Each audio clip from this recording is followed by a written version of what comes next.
I've asked Doc Searles and Isaac Wilder to come up and sit with Eben and continue the discussion. Eben Moglen. Thank you.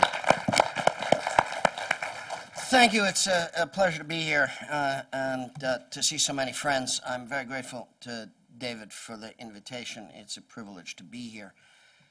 I'm going to talk mostly about a subject almost as geeky as the stuff we all talk about all the time, namely political economy.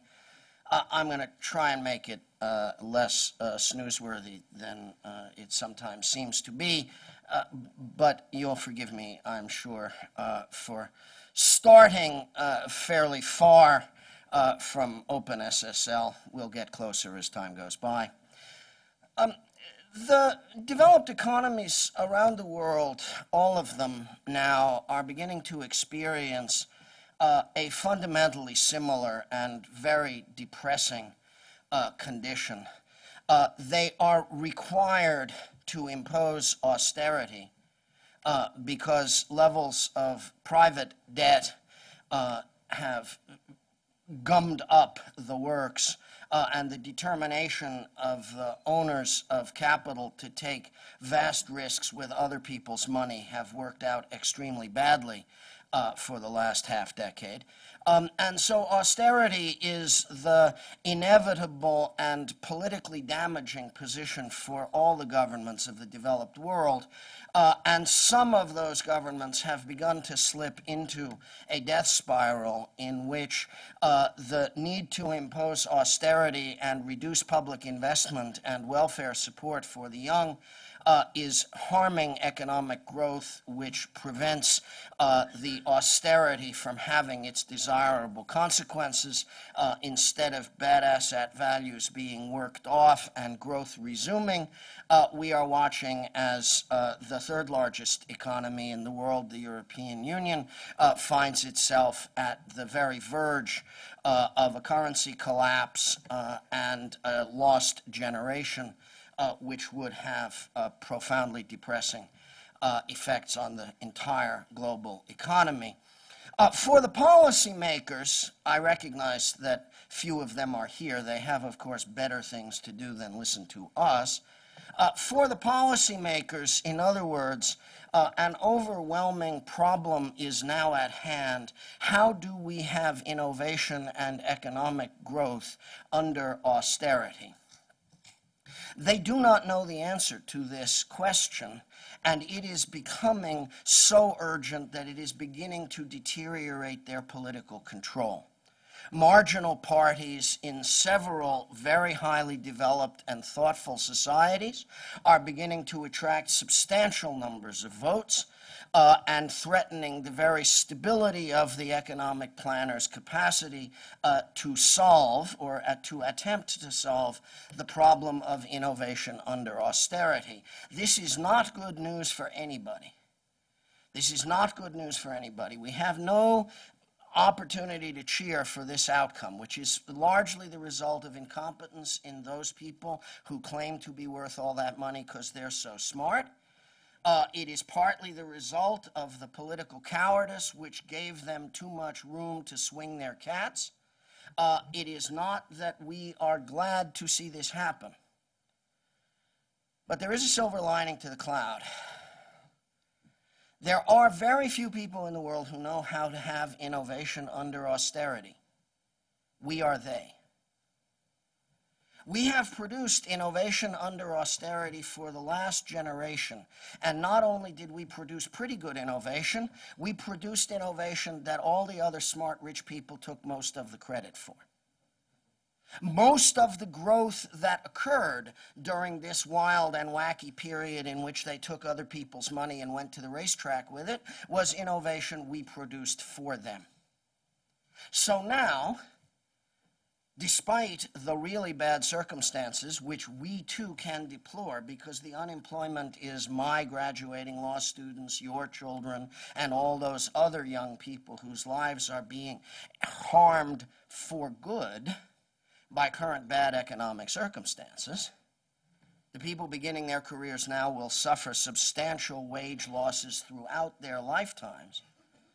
Their children will get a less good start in life because of what is happening now. We cannot be pleased about this, but we have a very substantial political opportunity because we do have the answer to the most important question pushing all the policymakers in the developed world right now. That means we have something very important to say, and I came here this morning primarily to begin the discussion about precisely how we should say it. And I want to present a working first draft of our argument. I say our because I look around the room and I see it's us here this morning. Our argument about what to do with the quandary the world is in. Innovation under austerity is not produced by collecting lots of money and paying it to innovation intermediaries. One of the most important aspects of 21st century political economy is that the process we call disintermediation, when we're being jargony about it, is ruthless, consistent, and relentless. Television is melting. I don't need to tell you that, you know already. Nobody will ever try to create a commercial encyclopedia again. Amazon's lousy little "I will let you read some books unless I decide to take them back" machine is transforming publishing by eliminating the selective power of the book publishers, much as Mr. Jobs almost destroyed the entire global music industry under the pretense of saving it. A task his ghost is already performing for the magazine publishers, as you can see.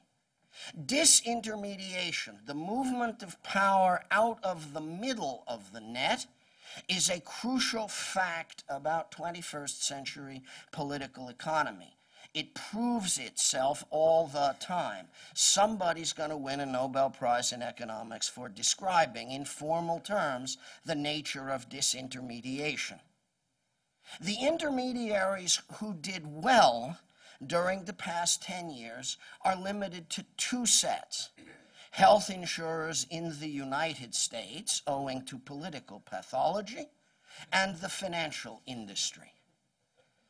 Health insurers in the United States may be able to capitalize on continuing political pathology to remain failing and expensive intermediaries for a while longer, but the financial industry crapped in its own nest and is shrinking now and will continue for some time to do so. The consequence of which is that throughout the economic system, as the policymaker observes it, the reality that disintermediation happens and you can't stop it becomes a guiding light in the formation of national industrial policy. So we need to say it's true about innovation also. The greatest technological innovation of the late 20th century is the thing we now call the World Wide Web, an invention less than 8,000 days old. That invention is already transforming human society more rapidly than anything since the adoption of writing. We will see more of it. The nature of that process, that innovation, both fuels disintermediation by allowing all sorts of human contacts to occur without intermediaries, buyers, sellers, agents, and controllers, and poses a platform in which a war over the depth and power of social control goes on, a subject I'll come back to in a few minutes. For now, what I want to call attention to is the crucial fact that the World Wide Web is itself a result of disintermediated innovation. What Tim first did at CERN was not the web as we know it now, The web as we know it now was made by the disintermediated innovation of an enormous number of individual people. I look back on what I wrote about the future of personal home pages in 1995, and I see pretty much what I thought then would happen happening. I said then, those few personal home pages are grass seed, and a prairie's going to grow, and so it did. Of course, like all other innovation, there were unintended consequences. The browser made the web very easy to read. Though we built Apache, though we built the browsers, though we built enormous numbers of things on top of Apache and the browsers, we did not make the web easy to write. So a little thug in a hooded sweatshirt made the web easy to write and created a man-in-the-middle attack on human civilization, which is unrolling now to an enormous music of social harm. But that's the intermediary innovation that we should be concerned about.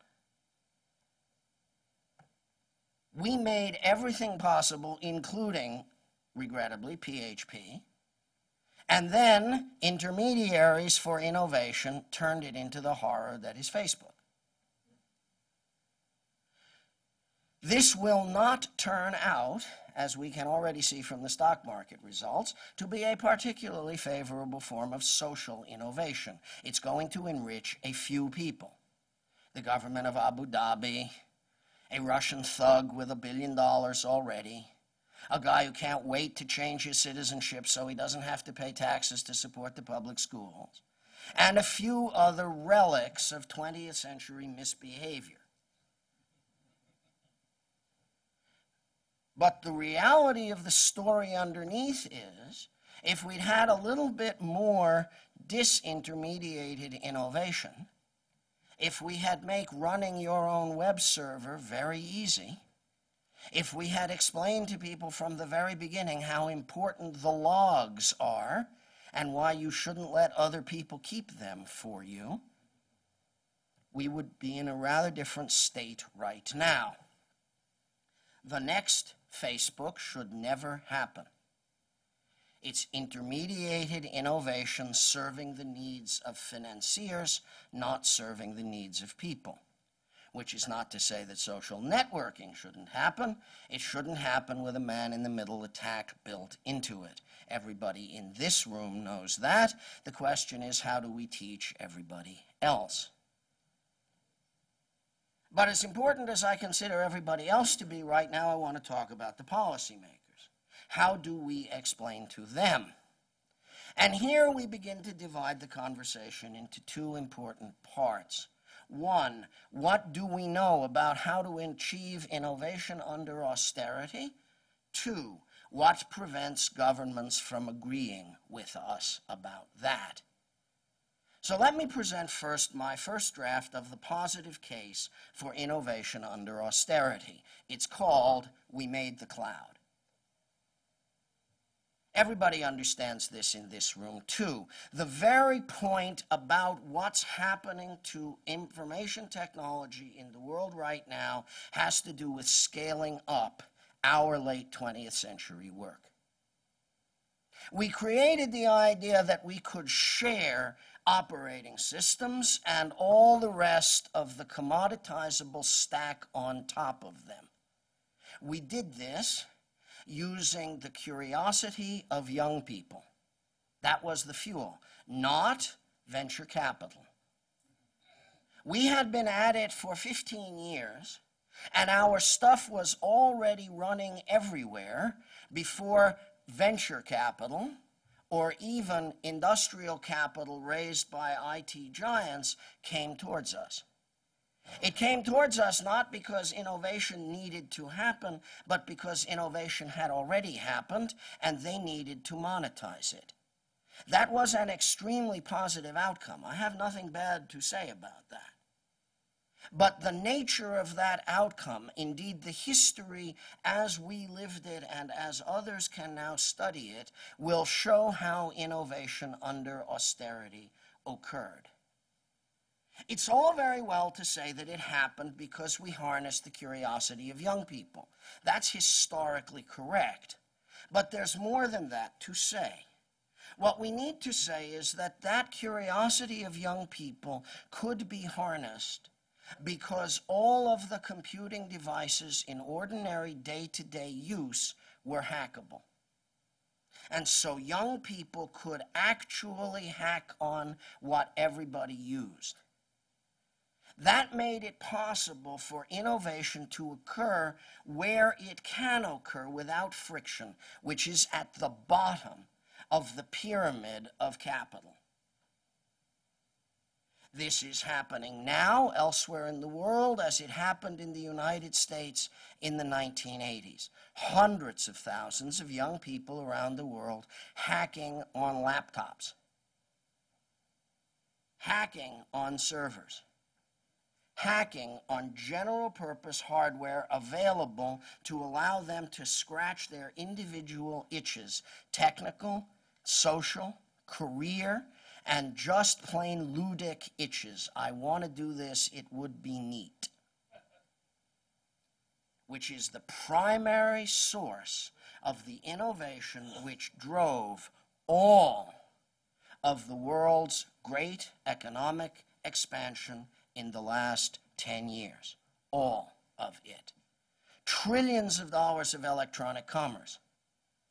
Those of you old enough to remember when fighting public key encryption tooth and nail was the United States government's policy will remember how hard they fought to prohibit $3.8 trillion worth of electronic commerce from coming into existence in the world.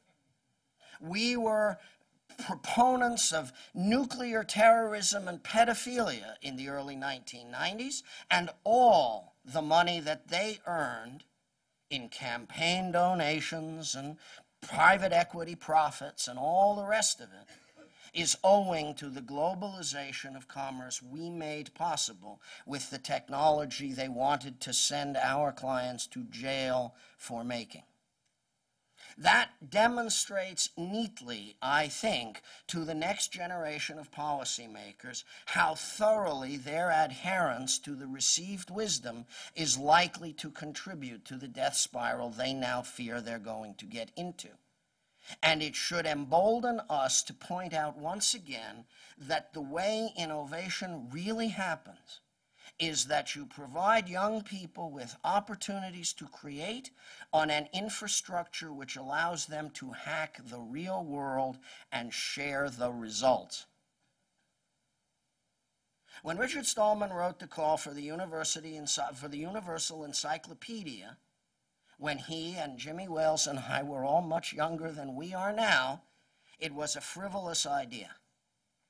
It has now transformed the life of every literate person in the world, and it will continue to do so.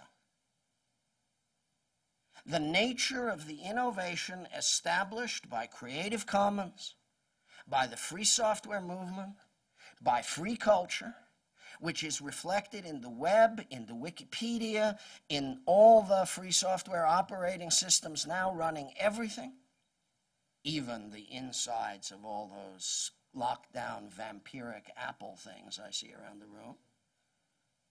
All of that innovation comes from the simple process of letting the kids play and getting out of the way, which, as you are aware, we are working as hard as we can to prevent now completely. Increasingly, all around the world, the actual computing artifacts of daily life for human individual beings are being made so you can't hack them. The computer science laboratory in every 12-year-old's pocket is being locked down. When we went through the anti-lockdown phase of the GPL3 negotiations in the middle of last decade, it was somehow believed that the primary purpose for which Mr. Stallman and I were engaged in pressing everybody against lockdown had something to do with bootlegging movies. And we kept saying, this is not the Free Movie Foundation. We don't care about that. We care about protecting people's right to hack what they own. And the reason we care about it is that if you prevent people from hacking on what they own themselves, you will destroy the engine of innovation from which everybody is profiting. That's still true. And it is more important now precisely because very few people thought we were right then and didn't exert themselves to support that point of view. And now you have Microsoft saying we won't allow third-party browsers on ARM-based Windows RT devices. And you have the ghost of Mr. Jobs trying to figure out how to prevent even a free tool chain from existing in relation to iOS.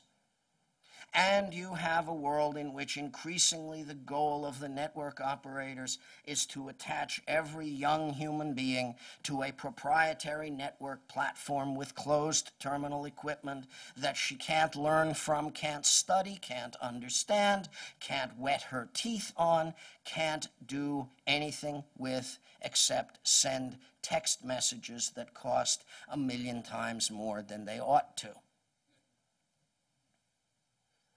And most of the so-called innovation in the world in our sector now goes into helping IT for network operators that improves no technology for users. Telecoms innovation in the world has basically ceased. And it will not revive so long as it is impossible to harness the forms of innovation that really work under austerity. This has a second-order consequence of enormous importance. Innovation under austerity occurs in the first order because the curiosity of young people is harnessed to the improvement of the actual circumstances of daily life. The second-order consequence is populations become more educated. Disintermediation is beginning to come to higher education in the United States, which means it is beginning to come to higher education around the world. We currently have two models. Coursera is essentially the Googleization of higher education spun off from Stanford as a for-profit entity, using closed software and proprietary educational resources. MITx, which has now become edX through the formation of a coalition with Harvard University, is essentially the free world answer. Similar online scalable curriculum for higher education delivered over free software using free educational resources. We have an enormous stake in the outcome of that competition. And it behooves all of us to put as much of our energy as we can behind the solutions which depend upon free courseware everybody can use, modify, and redistribute, and educational materials based on the same political economy. Every society currently trying to reclaim innovation for the purpose of restarting economic growth under conditions of austerity needs more education deliverable more widely at lower cost, which shapes young minds more effectively to create new value in their societies. This will not be accomplished without precisely the forms of social learning we pioneered. We said from the beginning that free software is the world's most advanced technical education system. It allows anybody, anywhere on earth, to get to the state of the art in anything computers can be made to do by reading what is fully available and by experimenting with it and sharing the consequences freely. True computer science. Experimentation, hypothesis formation, more experimentation, more knowledge for the human race. We needed to expand that into other areas of culture, and great heroes like Jimmy Wales and Larry Lessig laid out infrastructure for that to occur. We now need to get governments to understand how to push it further. The Information Society Directorate of the European Commission issued a report 18 months ago in which they said that they could scan 1/6 of all the books in European libraries for the cost of 100 kilometers of roadway. That meant, and it is still true, that for the cost of 600 kilometers of road, in an economy which builds thousands of kilometers of roadway every year, every book in all European libraries could be available to the entire human race. It should be done. Remember that most of those books are in the public domain before you shout copyright at me. Remember that the bulk of what constitutes human learning was not made recently before you shout copyright at me. We should move to a world in which all knowledge previously available before this lifetime is universally available. If we don't, we will stunt the innovation which permits further growth. That's a social requirement. The copyright bargain is not immutable. It is merely convenient. We do not have to commit suicide culturally or intellectually in order to maintain a bargain which does not even relevantly apply to almost all of important human knowledge in most fields. Plato is not owned by anybody. So here we are asking ourselves what the educational systems of the 21st century will be like and how they will socially distribute knowledge across the human race. I have a question for you. How many of the Einsteins who ever lived were allowed to learn physics? A couple. How many of the Shakespeares who ever lived and died without learning to read and write? Almost all of them. We have 7 billion people in the world right now. 3 billion of them are children. How many Einsteins do you want to throw away today? The universalization of access to knowledge is the single most important force available for increasing innovation and human welfare on the planet. Nobody should be afraid to advocate for it because somebody might shout copyright. So we are now looking at the second order consequence of an understanding of how to conduct innovation under austerity. Expand access to the materials that create the ability to learn. Adapt technology to permit the scientists below age 20 to conduct their experiments and share their results. Permit the continuing growth of the information technology universe we created by sharing over the last quarter century, and we begin to experience something like the higher rates of innovation available despite massive decreases in social investment occurring because of austerity. We also afford young people an opportunity to take their economic and professional destinies more into their own hands. An absolute requirement if we are to have social and political stability in the next generation.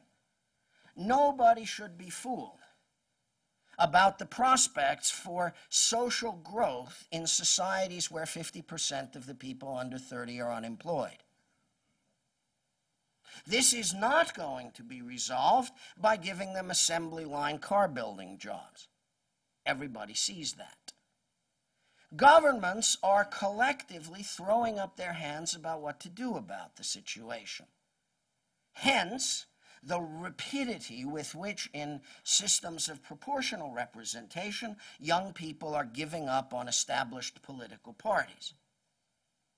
When the pirates can take 8.3% of the vote in Schleswig-Holstein, it is already clear that young people realize that established political policy making is not going to be directed at their future economic welfare. And we need to listen democratically to the large number of young people around the world who insist that internet freedom and an end to snooping and control is necessary to their welfare and ability to create and live. Disintermediation means there will be more service providers throughout the economy with whom we are directly in touch. That means more jobs outside hierarchies and fewer jobs inside hierarchies.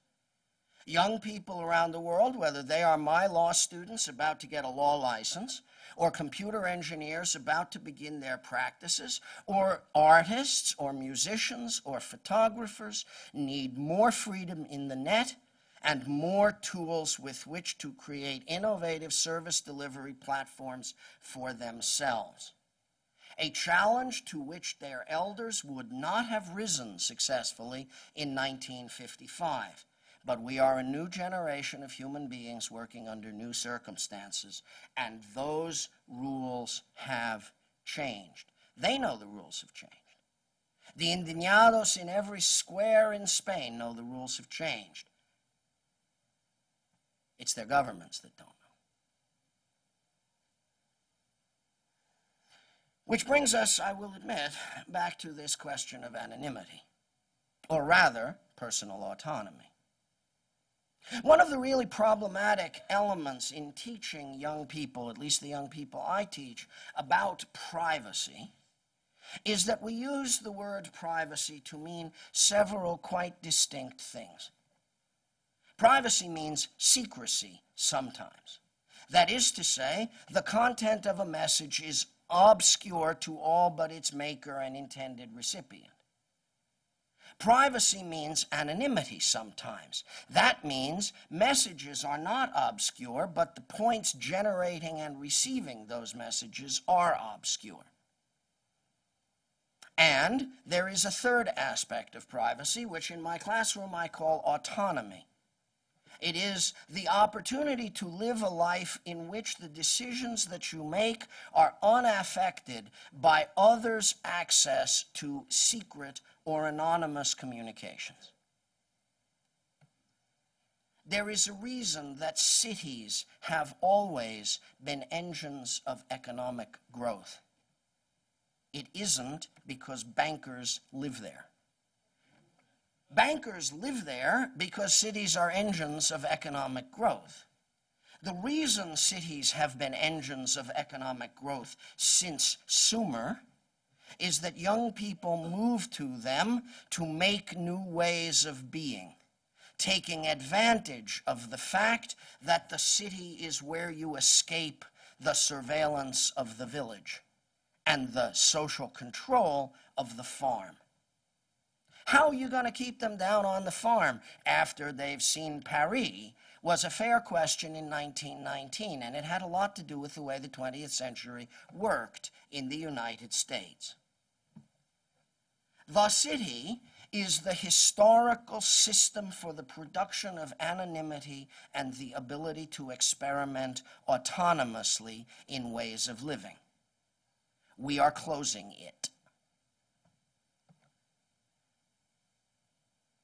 Some years ago, to wit, at the beginning of 1995, we were having a debate at the Harvard Law School about public key encryption. 2-on-2. On one side, Jamie Gorelick, then the Deputy Attorney General of the United States, and Stuart Baker, then as now, at Steptoe and Johnson when he isn't in the United States government making horrendous social policy. On the other side, Danny Weitzner, now in the White House, and me. And we spent the afternoon talking back and forth about whether we should have to escrow our keys with the United States government, whether the clipper chip was going to work, and many other very interesting subjects now as obsolete as Babylonia. And after it was all over, we walked across the Harvard campus for dinner at the Harvard Faculty Club. And on the way across the campus, Jamie Gorelick said to me, Eben, on the basis of nothing more than your public statements this afternoon, I have enough to order the interception of your telephone conversations. In 1995, that was a joke. It was a joke in bad taste when told to a citizen by an official of the United States Justice Department, but it was a joke, and we all laughed because everybody knew you couldn't do that. So we ate our dinner, and the table got cleared, and all the plates went away, and the port and walnuts got scattered around, and Stuart Baker looked up, and he said, all right, well, we'll let our hair down. He had none then, he has none now, but we'll let our hair down, Stuart said. We're not going to prosecute your client, Mr. Zimmerman. We've spent decades in a holding action against public key encryption. It's worked pretty well, but it's almost over now. We're going to let it happen. And then he looked around the table and he said, but nobody here cares about anonymity, do they? And a cold chill went up my spine. And I thought, okay, Stuart, I understand how it is. You're going to let there be public key encryption because the bankers are going to need it. And you're going to spend the next 20 years trying to stop people from being anonymous ever again. And I'm going to spend those 20 years trying to stop you. So far, I must say, from my friend Mr. Baker, he has been doing better than I had hoped, and I have been doing even worse than I had feared. Partly because of the thug in a hoodie, and partly for other reasons. We are on the verge of the elimination of the human right to be alone. We are on the verge of the elimination of the human right to do your own thinking in your own place, in your own way, without anybody knowing. Somebody in this room just proved a couple of minutes ago that if he shops at a particular web store using one browser, he gets a different price than on the other, because one of the browsers is linked to his browsing history. Prices, offers, commodities, opportunities are now being based upon the data mining of everything.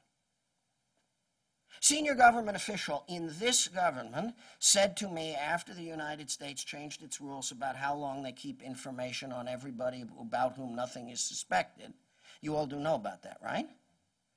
Rainy Wednesday on the 21st of March, long after close of business, Department of Justice and the DNI, that's the Director of National Intelligence, put out a joint press release announcing minor changes in the Ashcroft rules, including a minor change that says that all personally identifiable information in government databases at the National Center for Counterterrorism that are based around people of whom nothing is suspected will no longer be retained as under the Ashcroft rules for a maximum of 180 days. The maximum has now been changed to 5 years, which is infinity. In fact, I told my students in my classroom the only reason they said 5 years was they couldn't get the sideways 8 into the font for the press release, so they used an approximation, right? So I was talking to a senior official of this government about that outcome, and he said, well, you know, we've come to realize that we need a robust social graph of the United States. That's how we're going to connect new information to old information. I said, let's just talk about the constitutional implications of this for a moment. You're talking about taking us from the society we have always known, which we quaintly referred to as a free society, to a society in which the United States government keeps a list of everybody every American knows. So if you're going to take us from being what we used to call a free society to a society in which the U.S. government keeps a list of everybody every American knows, what should be the constitutional procedure for doing this? Should we have, for example, a law? He just laughed. Because, of course, they didn't need a law. They did it with a press release on a rainy Wednesday night after everybody went home, and you live there now. Whether it is possible to have innovation under conditions of complete despotism is an interesting question. Right-wing Americans, or maybe even center-right Americans, have long insisted that one of the problems with 20th century totalitarianism, from which they legitimately distinguished themselves, was that it eliminated the possibility of what they called free markets and innovation. We're about to test whether they were right. The network, as it stands now, is an extraordinary platform for enhanced social control. Very rapidly, and with no apparent remorse, the two largest governments on earth, that of the United States of America and the People's Republic of China, have adopted essentially identical points of view. A robust social graph connecting government to everybody and the exhaustive data mining of society is both governments' fundamental policy with respect to their different forms of what they both refer to or think of as stability maintenance. It is true, of course, that they have different theories of how to maintain stability for whom and why, but the technology of stability maintenance is becoming essentially identical. We who understand what is happening, need to be very vocal about that. But it isn't just our civil liberties that are at stake. I shouldn't need to say that. That should be enough, but of course it isn't. We need to make clear that the other part of what that costs us is the very vitality and vibrancy of invention, culture, and discourse, that wide open, robust, and uninhibited public debate that the Supreme Court so loved in New York Times against Sullivan, and that freedom to tinker, to invent, to be different, to be nonconformist, for which people have always moved to the cities that gave them anonymity and a chance to experiment with who they are and what they can do. This, more than anything else, is what sustains social vitality and economic growth in the 21st century. Of course, we need anonymity for other reasons. Of course, we are pursuing something that might be appropriately described as protection for the integrity of the human soul. But that's not government's concern. It is precisely the glory of the way we understand civil society that that is not government's concern. It is precisely our commitment to the idea of the individual's development at her own pace and in her own way that has been the centerpiece of what we understood to be our society's fundamental commitment, that means that the protection for the integrity of the human soul is our business, not the government's business.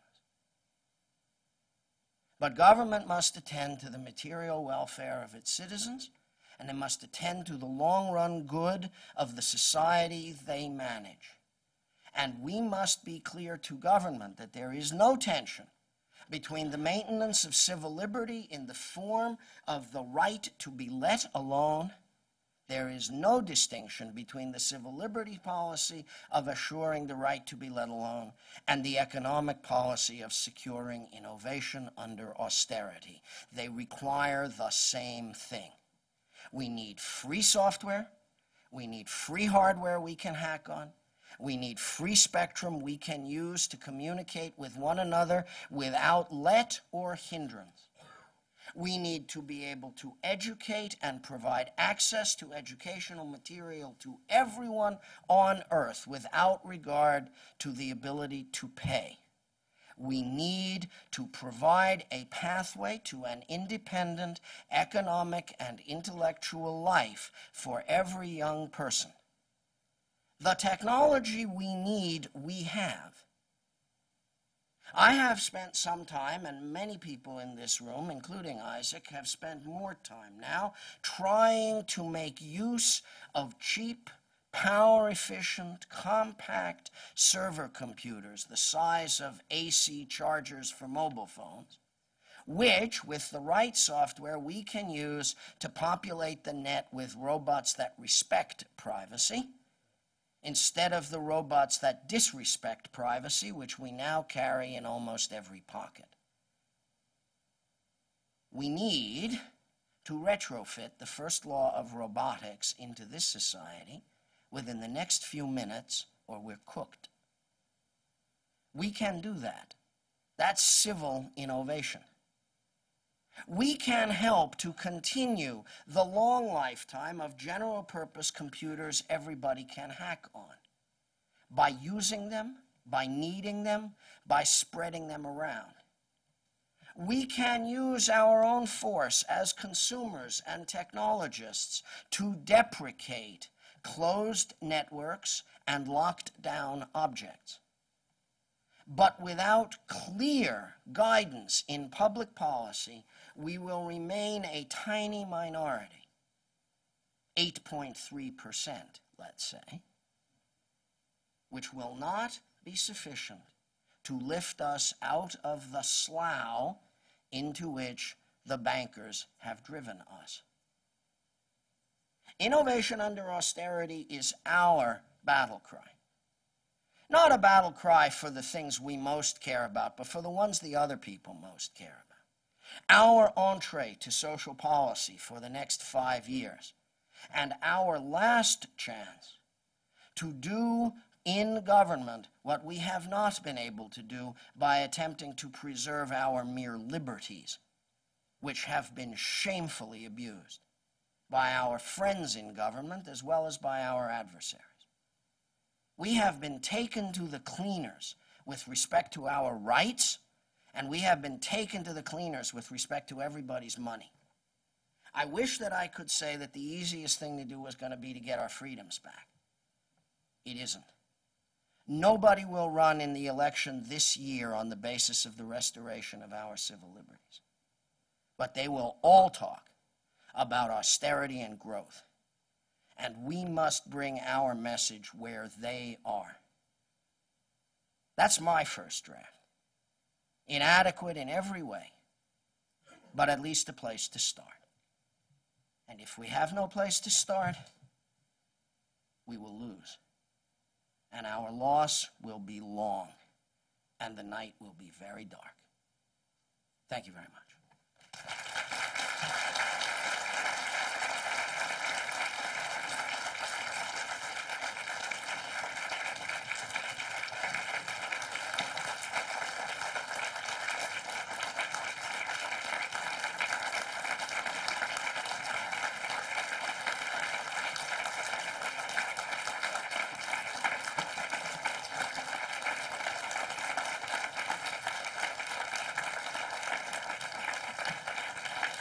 Thank you. That's very kind of you. Now let's talk about it. There's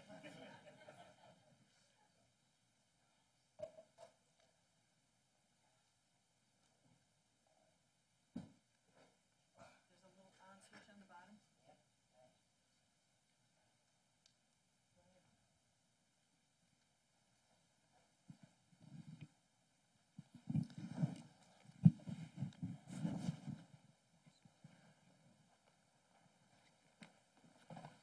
Oh, yeah, well, all right. Yeah, I secure ours.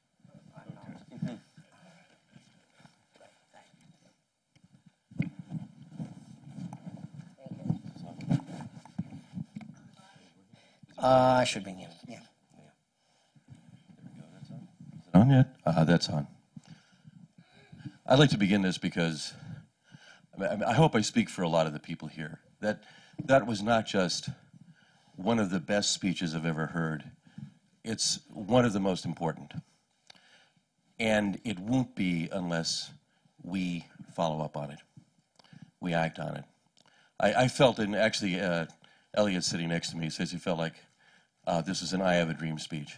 And I think that's what it is. But I think Eben ended with the nightmare.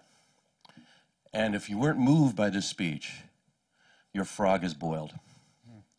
And I think our frogs have been boiling for a long time. I, along with everybody else, we acquiesce to prevailing conditions, whatever those happen to be. And they have gradually worsened over time and in ways that we don't fully understand, and our lives are busy, and so we go about what we have to do.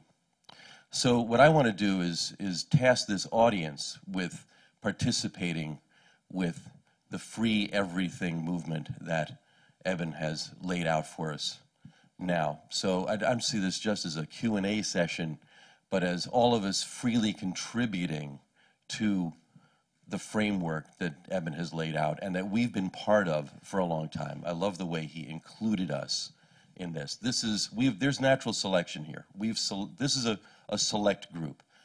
David has done an amazing job of pulling the right people together. The name of this event begins with freedom, and I think that needs to be our end as well.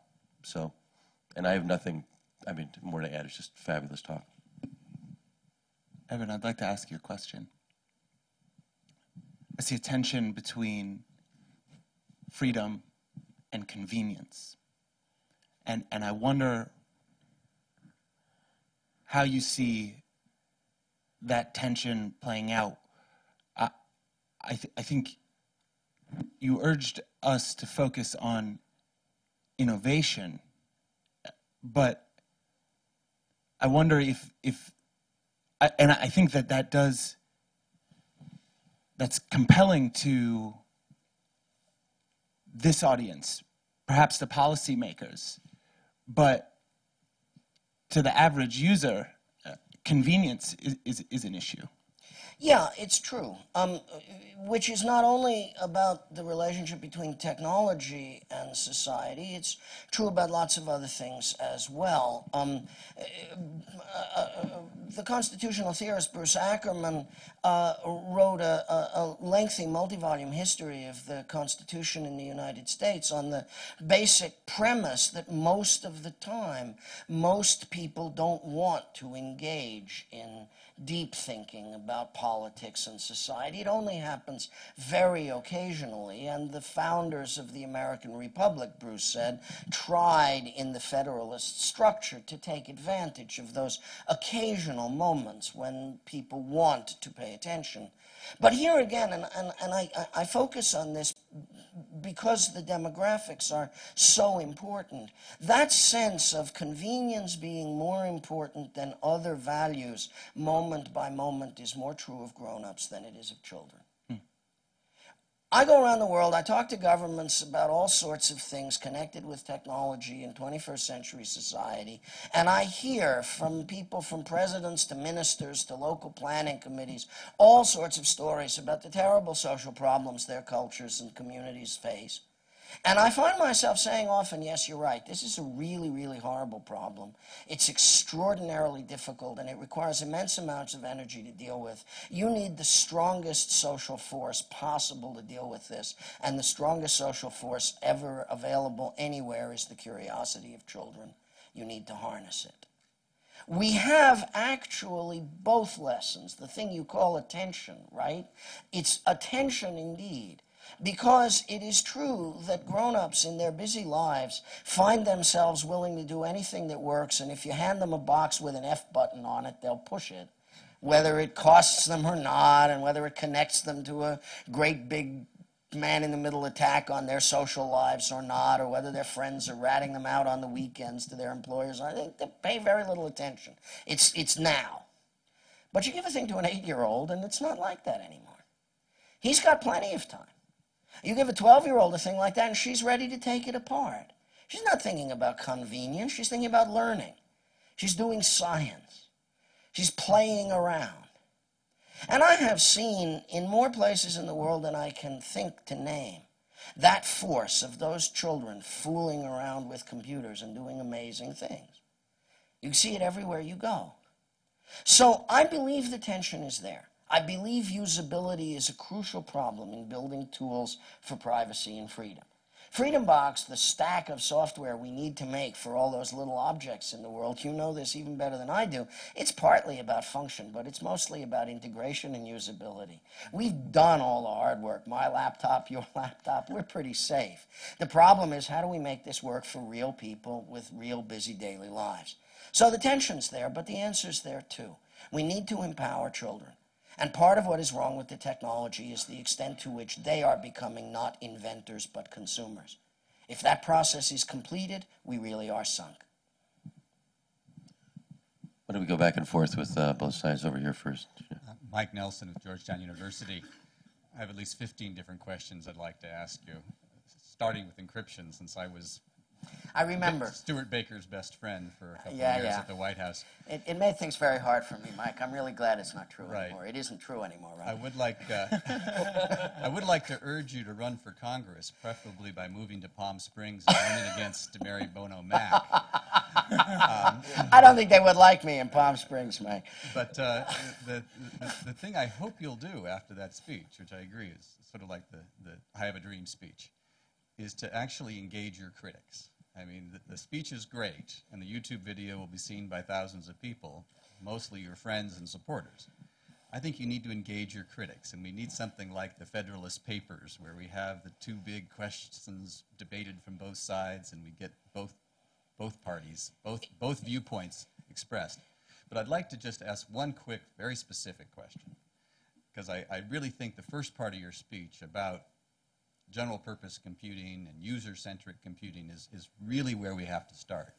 And I'd like to have your assessment and anyone else's assessment as to why Nicholas Negroponte and the one laptop per child, which was based on the same principles, you know, empowering the children, building open source, creating things from the ground up, why that didn't happen, even though tens of millions of dollars were invested and lots of people bought it. Why didn't that, what was missing there, and how can we not have the same problem this time around? Yeah, well, Nick's been my best friend too sometimes, which makes it a little hard to answer the question. Right? Hardware is difficult, right? And software is easy. That's why the Freedom Box isn't a box. It's just some software, because we can make it better, quicker, cheaper, and we don't have to bite off all the problems. Two things happened as a consequence of one laptop per child. The IT industry around the world realized there was a thing that was better to make than laptops with a higher profit margin, and they started making them. So Nick, in fact, proved my point on that side pretty well. No failure there. He conducted innovation with tiny amounts of money, which capitalism in its biggest globules wasn't going to get to, because it was too risk-averse to try. So in one sense, it panned out. It's just that it panned out as more products for consumers.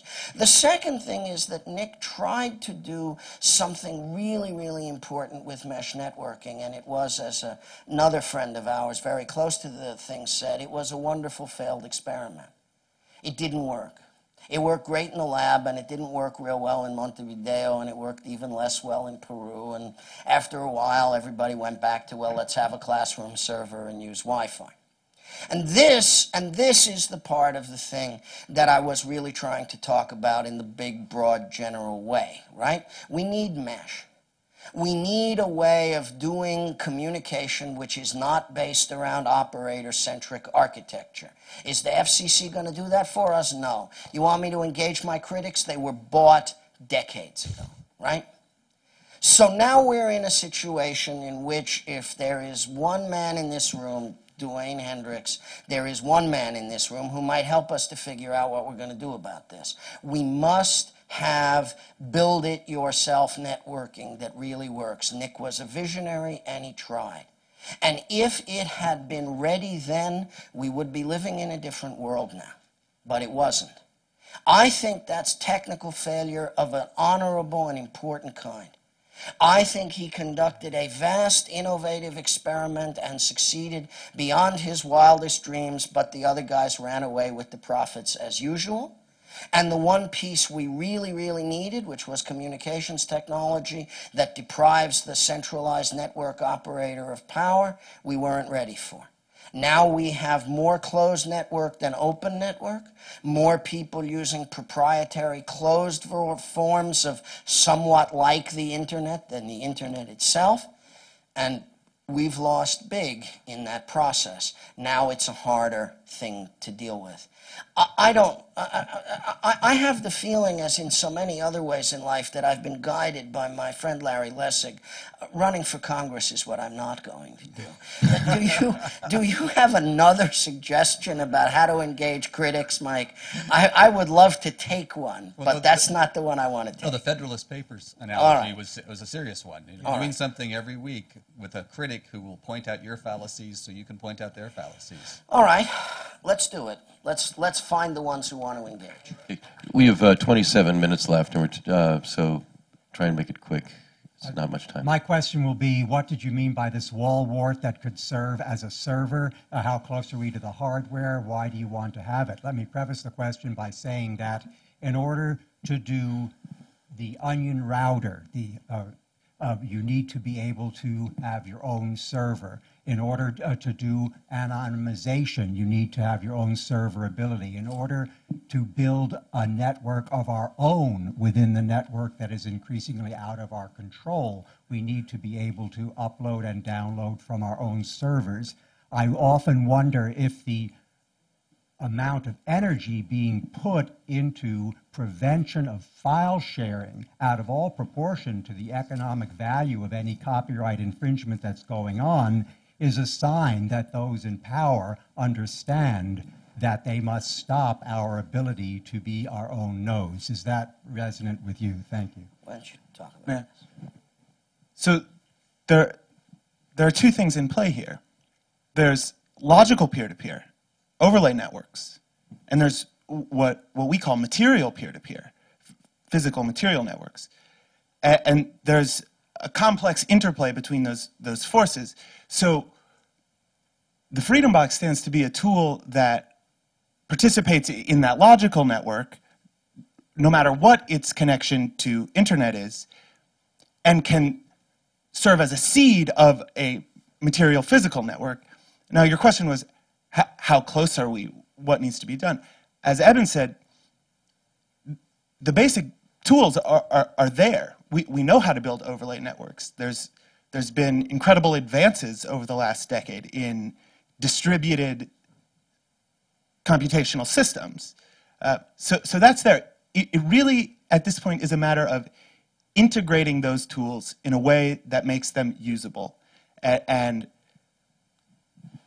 as developers, that's something that we're not always great at, but it's certainly tractable, and we're at the point where these pieces just need to be fit together. The hardware is in production, and the software is in not quite alpha stage, I guess you would say, but there are building blocks there.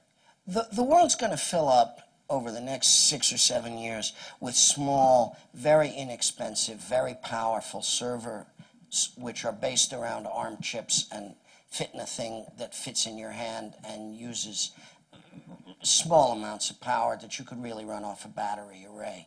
The Freedom Box project, which we started talking about in early 2010 and got serious about in early 2011, is basically a pro-privacy router stack based on Debian that fits in servers like that. James Bazile of the Open Internet Tools Project, who used to work for me at the Software Freedom Law Center and who just left the room, has one with him this morning, he told me. Isaac and hundreds of other really good people around the world, including Jacob Appelbaum of Tor, are working on Freedom Box. The Tor project will be developing on Freedom Box Stack in future. Our goal is to put a small, cheap object that replaces your wireless router in as many places, homes and businesses and safe deposit boxes in the world as we can get, running software which makes secure peer-to-peer connections between people whose identities have been assured in a civil society web of trust-like way, and which can provide a soft migration away from centralized social networking tools like Facebook and Flickr and so on, towards systems which actually share only with the people you really mean to share with, and which resist the effort of other people to see what's going on. Some of that work is work we all use all the time, based around tunneling, VPNs, and other simple stuff. Some of it is the onion routing infrastructure we are building. Some of it is efforts to increase our meshability by spreading a lot of stuff which is both base station and client around the world. Some of it is efforts to take advantage of skunkworks projects now inside the large IT vendors, who also know that small ARM-based servers are going to replace the heavy iron they've been selling. But the real net of it, the bottom seed of it, is control your own server, keep your own logs, do it in a way which resists tampering from external parties who aren't working in your interest, create some robots who really do have the first law of robotics inside them, and put them at the portals between private networks and the open public net. If we do that, we begin, as Isaac says, to interleave the virtual peer-to-peerage of the net with some actual hundreds of thousands, then millions, then tens of millions, ultimately billions of peers that run in the interests of the people who own them. Isaac and Introduce myself. I'm Jerry Nelson, no relation to Mike Nelson. Do the Federalist Papers. You have too much followed up inside you. Thank you. guys, Isaac and Eben, do you know Tim Shepard? We met last night. Okay, good. The reason that I put these kinds of things together is so that people like you can meet people like Tim. Tim's MIT PhD thesis was on the practical, the applied mathematics, and for that matter, the physics of mesh networking, and he's an early pioneer. This was 1990 what? 95, okay. With David Clark at MIT, you guys really ought to talk. I still love location-based routing. I wish it would work. Hi, Evan. My name is Preston Ray. I'm with the Open Technology Institute. You mentioned towards the end of your speech about how the community of people in this room and the community that we are a part of, has the knowledge, understands the technology, grasps, appreciates, and evangelizes the philosophy that you're talking about to make free collaborative education available to all to solve our world's problems of economic stagnation, innovation stagnation, and austerity. We should recognize that we're also very much a community of privilege in many ways, not only of our grasp of knowledge and not only of our grasp of the tools and everything that make these things work, but also the backgrounds we come from. We're able to afford this conference, many other privileges that I won't go into. What do you feel our responsibility, our role is in bringing about the world you're talking about, in that if we are indeed only 8.3% of the world, we can't assume to represent the entire world, but what is our role in that entire... I doubt we're 8.3% of the world. It surprises me we're 8.3% of Schleswig-Holstein. But let me say a little bit about that. I've been engaged for several years now with a community computing center located in a slum in Bangalore. The original center was located in a cluster of people who have been living in that spot, first as untouchable people and now as merely poor people for a very long time. 2,200 people with one toilet. Where some young communists working for the big IT firms in Bangalore fished computers out of the garbage and put free software open and opened a computing center in that slum. And what came out was not so much people who wanted to learn how to use an office suite and get an office job. It turned out they were painters using the GIMP to paint pictures 1 pixel at a time, and they were singers and they were writers. They were people whose communities had never had so much as the possibility of dreaming of any of those things. But that didn't matter to the kids because they were kids. They just did whatever it was, and it has changed many people's lives. My financial support for that activity has been rather minor because they won't take more money than they can use in order to avoid corruption. And my moral support has been, I would say, grossly inadequate. But nonetheless, working together, we've achieved some quite interesting things which have changed dozens of lives and which have produced some teachers who mean to go out and change a bunch of lives more. I try to work really quite heavily in my classroom to remind American law students who are genuinely sagging at the knees a little bit with all their debt to think of themselves as privileged in the way you say, and it's important to do. But even more important maybe than recognizing our difference from the other people in the world who have so much less is recognizing our similarity. When given the opportunity, those Einsteins in the street are just like our Einsteins. They're better than us. Smarter, stronger, more capable of ferreting out the mysteries of the universe. We really need to begin at the stage of life where we're pretty equal, that is when we are children, and we really need to make it possible for those children to experiment and learn and grow regardless of their state of economic deprivation. The beauty of the zero marginal cost revolution in human affairs is we can put all knowledge, all culture, all music, all art, everything that matters to the development of the human mind everywhere, all the time. In the Sudarshan layout in Bangalore, 2,200 people, 1 toilet, 1,700 children, and 914 mobile phones. Every one of those mobile phones, which is carried by the poorest of the poor in many societies and which will be carried by everybody in the human race by 2050, every one of those devices can have every book and every play and every piece of music, every equation, every experiment on it, and every brain will grow. Try that, and we can worry less about deprivation and more about progress. The will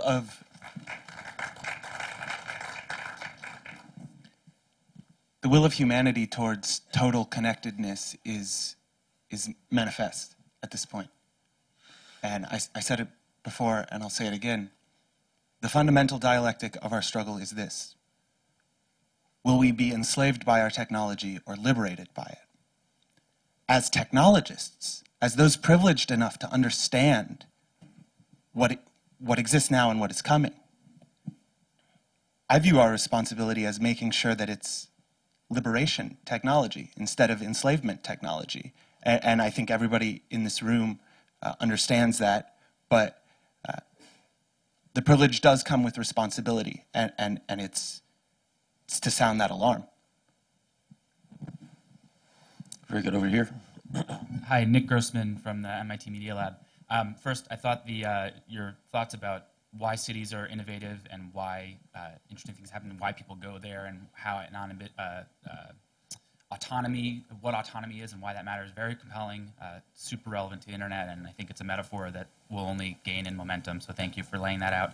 And I also agree, so getting back to how do we convince our governments to go in this general direction, I agree that innovation is a very powerful frame. My question is that the line between truly open innovation, the way you're talking about it, and sort of semi-open innovation is nuanced. I think everybody in this room gets it. But it's easy to say, well, look at how many apps you can build on the Facebook platform, or look at how many things are getting built on the iPhone platform, and that's innovation. And when you're talking to whoever, there's a distinction there. And so, what do you see as the best way to illustrate that and try and walk the line between, fully open and kind of open, and is it possible to do that? Well, we went down this road before because as the free software movement was gaining strength, Microsoft was creating that enormous ecosystem of Windows developers of which it was justly proud. They were justly proud because it gave them control of the APIs, but the developers were justly proud of the software they wrote. There were only two things wrong. One was it was totally dependent on the Microsoft ecosystem, which, as Richard Clark said, was Kmart software. And the other was that they were hampered by the fact that they had to invent everything themselves. In order to get in, you had to buy the SDK, and then there you were alone in your garage trying to make something great. But the whole system had been biased in such a way that you couldn't share and you couldn't learn. And so it didn't turn out to be quite as good as CSAIL that created a generation of computer scientists, right? It got us a bunch of Windows developers, and they made a bunch of stuff, and it went fine. And now Microsoft is closing the Code Museum and freezing them out. That's the problem, isn't it, with proprietary innovation? It runs according to the strength of the business model, and then it fails. The reason we beat Microsoft was we were even less subject to evolutionary dead end than they were, and they knew it. That's what the strength was of the GPL, and why I'm not so happy if FreeBSD decides that it doesn't need to keep some copyleftish stuff at the middle of it, because it closes the end on innovation. The important thing about innovation, and we say it when we're in places which have the grandeur of MIT to say it in, is it's a long-run business, not a short-run business. Proprietary software development, whether for the Windows ecosystem or the iOS ecosystem, is a game of base hits, not home runs. You can put a neat app on a thing, and it's neat, and we really love it, and why don't you share it with us so we can do better? Oh, well, the SDK terms this, and the App Store terms that, and no sharing allowed because Steve Jobs slept here once, and nobody else can sleep in any bed he ever slept in unless they have his permission, and all that stuff. It's okay, it's B-plus innovation, but we can do better. And the point of being experts or inspirers of innovation is to help those bright young people do stuff that lasts for the long term. And you can explain in that frame why the political economy of closed-end innovation isn't really where you want to put your good idea when you're 17. If Jimmy Wales had gone to work for Encyclopedia Britannica or Compton, I'm sure they'd still be paying him a decent salary. And that's become what innovation is supposed to be. It gets you a job. That's when we're really in trouble. Thomas Edison didn't want a job. Fair enough. I'm not going to speak in favor of Mr. Edison as an individual. I'm only going to speak in favor of the idea that innovation is for the long run, and that's what counts. And if you go to a guy who sells you your life back in return for your idea, that's not long run. So we're down to 10 minutes here, and we've got, I think, 5 people left. So, Joe, quick. I'll be quick because I see Chris Savage and Harold, and I want to hear their questions as well. Joe Plotkin from NYC Wireless again. Even great talk. Always enjoy hearing you talk. A couple of unrelated points. One, when we talked about convenience versus control, you know, everybody's using a wireless microphone. The carve out for that with Spectrum, everybody should be aware of, just in this room at least. But more, I want to give you a chance to talk and end on more of an optimistic note. I see the maker movement and all the hardware hacking that's going on as tremendously optimistic for the future. I see, you know, you go to Maker Faire and you see kids doing exactly what you described, playing around. How can we get your message sort of? You don't want to mess with that fooling around, but somehow directed to understanding the larger ecosystem that they're eventually going to live in with those innovations. I don't know. I'll learn from you.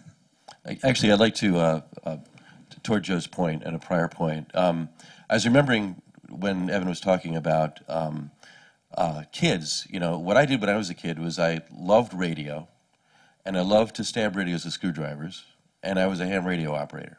You know, there was no computing in 1961 that a kid could do, but I hacked on radios. And I just want to call Dwayne Hendricks to the mic for a second to talk about what we were talking about in the hall, about opportunities with amateur radio that still exist. Thanks. Amateur radio has been around for 100 years now. And by treaty, it's in most countries on the planet. I can take my amateur radio privileges from the United States and go to all those countries and operate just like I was here. Eben talked about we need to have free access to spectrum with no middleman, okay? The amateur radio service is just that, okay? There's no FCC in the middle. You can create wireless devices, you self-certify them, okay? And as I said, you can take them to other places on the planet and operate them without asking anybody. In fact, with the license class I have, I can put a communications platform in orbit without asking permission of the FCC. That is powerful. So there's a lot of misapprehensions or misunderstandings about what amateur radio is about, perpetrated by organizations like the American Radio Relay League. It's all about innovation under your own control. It gives you complete access to spectrum as long as you don't use it for commercial purposes. So let me just leave you with one thought. 10 years ago, I was working for a company called Com21, the founder of which was Paul Barron, who's sort of known as the grandfather of the internet, all right? Paul basically said, look, what I've learned is that I look at all these people around building proprietary radios, okay? And they come and go. If you're going to create a business, look at mass-produced radios and use those and morph them to your own needs. There's two mass-produced radios today, Wi-Fi and cable modems.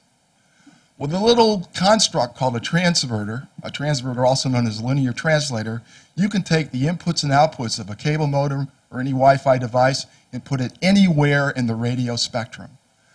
And couple that with an amateur radio license, and now you have cheap hardware that can go anywhere and not ask permission of anybody, okay? So look into this. I mean, amateur radio, basically, I put out devices that you don't have to have an amateur radio license to use it. I mean, under my amateur radio authority, I can have as many transmitters operating in U.S. territory and I have people just like you use them. All I have to be able to do is to turn on or off the device, okay? When I was working at Com21, we littered the Bay Area with cable modems that had transverters and had a wireless internet network, okay, that we had a lot of people using, okay? So we didn't get any money for it. We didn't charge anybody for internet access, but we provided innovation of a different nature. That's it. Go Awesome, do it. thanks, Dwayne. Yeah. Yeah, Harold. Harold Feld with Public Knowledge. First of all, I have to say that maybe I'm alone in this, but I tend to think of this more as the Agincourt speech rather than the I Have a Dream speech. In no small part because I will notice who kicked butt on the field of Agincourt.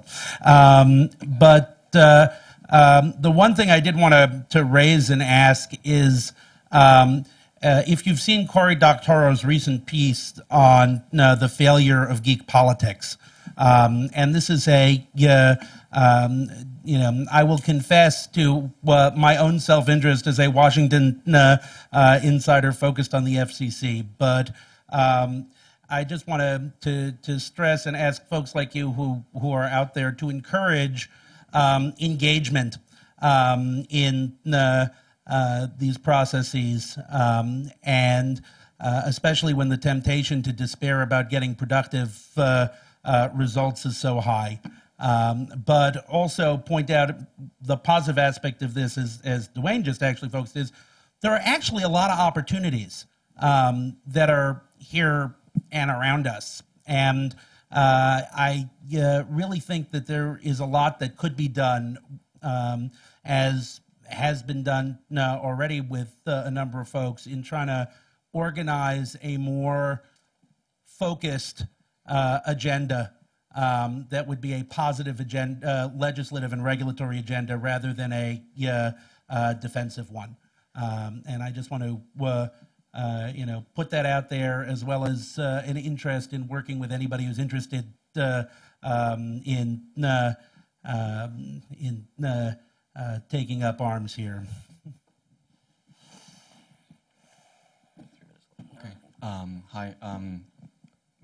my call sign is Oscar Echo 1 Sierra Yankee Sierra. Yeah. Thanks for bringing up the ham radio issue. That's really, really a very interesting field right now, especially since we got $10 SDRs in the form of DVB-T receivers. Just take them out and reprogram them. It's very interesting. One other thing for Eben, when you were talking about old PC, I sort of had a small déjà vu. I was there at that time when they were doing their mesh research. I was flying over to Boston from Europe. I was a couple of times telling them, hey, we got these huge networks there. We got it already done. And they were still working on their specific 802.11s implementation, which just failed. So I would like to deposit the thought that we should cooperate more closely because we have quite some experience, and you might save yourself 8 years of R&D. Thanks. Okay, we've got 2 minutes and 23 seconds left, and the musicians are here. So here's Chris. Chris Savage, Random Medicine. I agree with Harold that this was not quite an I Have a Dream speech. It was more like St. Crispin's Day. And I'd like to ask you and the folks here to ask themselves the following question. Assuming you've laid out the battle lines correctly, what would Gandhi do?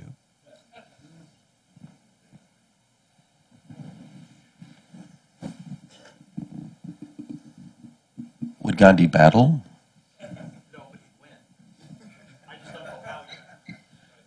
Well, then I'm in total agreement. I'm uncomfortable with all the comparisons, so let me put them aside and say that my part of this work, oddly enough, is just making lawyers, right? I mean, that's what I actually do for a living. And before we get all grand about it, what that really means is teaching young people who have enormous opportunities to change society that they shouldn't go and take jobs pushing corporate finance paper instead. I'm not actually trying Mike's earnest suggestions to the contrary notwithstanding. I'm not trying to wield any power. I do want to talk to people, and I admit to the bad habit of wanting to talk to people in large groups for long periods of time, which is actually not terribly productive. But what I think we're trying to do, and here your question about Mohandas Gandhi seems relevant to me, I'm trying to get people to believe that they're the solution to the problem. I'm trying to get people to believe that it's in their hands, not in the hands of some mysterious power far away. We're going to win this close up, and you must have an Agincourt motif, then that's the one to have. This is not going to be dealt with at a distance. This is done in those actual muddy, slipping and falling places where all this goes on. If Harold thinks we can do it at the FCC, that's great. I'm not sure I believe him, but he can if I can't. What I'm really asking is for all of us to recognize we're going to have to talk the language of political economy and government policy for a while. We've talked the language of licensing and how to make free software, and that's run out. So now the time has come to talk about how we save society's itches by scratching them with freedom. And if we can do that, then we win. Thanks, everybody.